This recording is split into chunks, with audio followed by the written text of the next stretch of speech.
As you're aware, I've just been on a spiritual pilgrimage to Peru. If you're not aware, please go back and watch my other video blog and then you'll know all about my tips of the day. So, first tip of the day, which I have collected, let's say, from my trip to Peru, learning certain things up there on mountains and all sorts of wonderful places, bringing them back and sharing with the group. And then hopefully you might be able to resonate with them and maybe use them in your everyday life. Let's see. So my first tip of the day is about home is where the heart is. That's quite a powerful thing. Home is where the heart is. I know it's a saying we've heard so many times, but if you really think about the power in really believing that home is where the heart is, what it's saying is wherever you go, you are in your heart. And if you're in your heart, you're always going to feel home. And if you always feel like home, then you're always safe. And then that effectively brings freedom.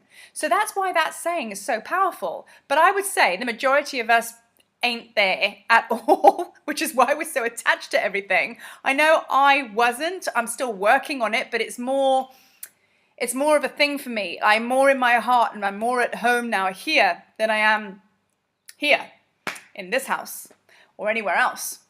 So I'd like to just share a story as to my run-up to my Peru adventure.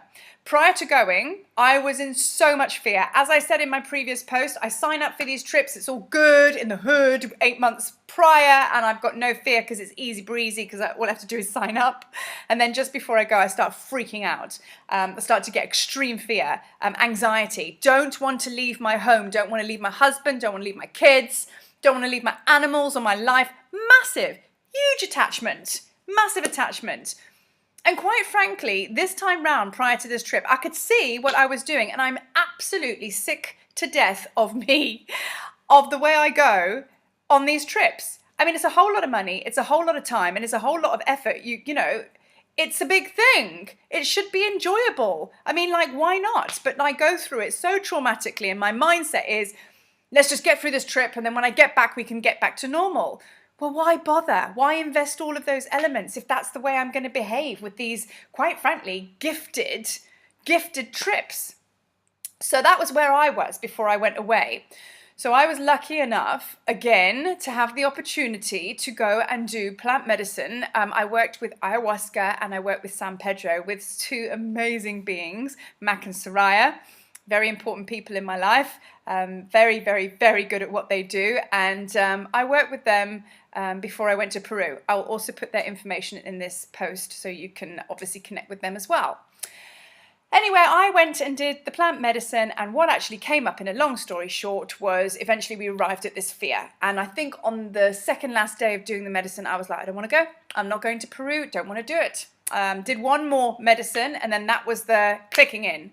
I managed to squash my fear.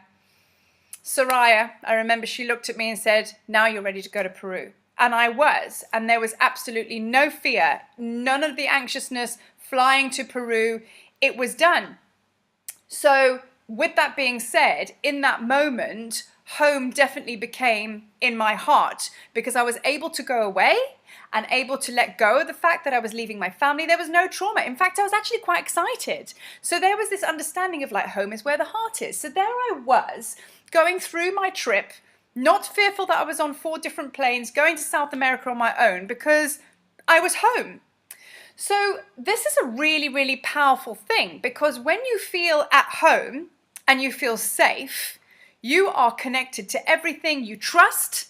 Everything is in alignment. There is no fear. So you're able to move through and experience as much as you want because there's not this big black cloud saying, you know what, better stay home, better not go to that social event, better not take that new job because if you stay small and you stay safe in your bricks and mortar home, you'll be just fine. You'll go absolutely nowhere. So my point is it's time to face the fear.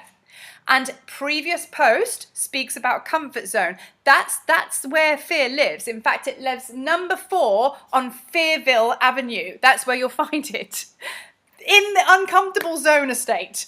That's where it is. So this is why it's important that you've got to go through the motions to be able to face your fear, to be able to get to the point of home being in your heart, safety, flow, and then no attachment. So it's a big ask, but it's where we all have to travel to. So I want you to ask yourselves, okay, so where is my home sitting right now? Am I overly attached to my 2-bedroom flat? Am I overly attached to my job? Am I overly attached to my relationship? Am I being codependent on a rather extreme way, which prevents the true me coming out? Those are the questions you've got to ask yourself, because once you can zone in and find out where your attachments are, you can then apply this work. So for example, if you are attached to your job and you know that it's an unhealthy attachment, it's way too much codependency on this job and the people because you're fearful of stepping out, well, there's nothing else to say except you've got to change your job. You have to go through that experience to move through it. And it's the same with relationships. If you're codependent, it may not be that you're supposed to leave that person. It may be that you need to go and do a whole lot of healing on yourself so you can stand on your own 2 feet and be in the relationship 50% and 50%. Doesn't always mean that you have to leave that person, but sometimes it does. But you've got to ask yourself these questions. I had exactly the same thing in my marriage. I've been married for 18 years and we do pretty well, but we both realized how codependent we were on each other. So I left the country and we now have a distance relationship, but the marriage is still perfect. But I'm operating from one space in Cape Town and he's operating from another space in Zimbabwe.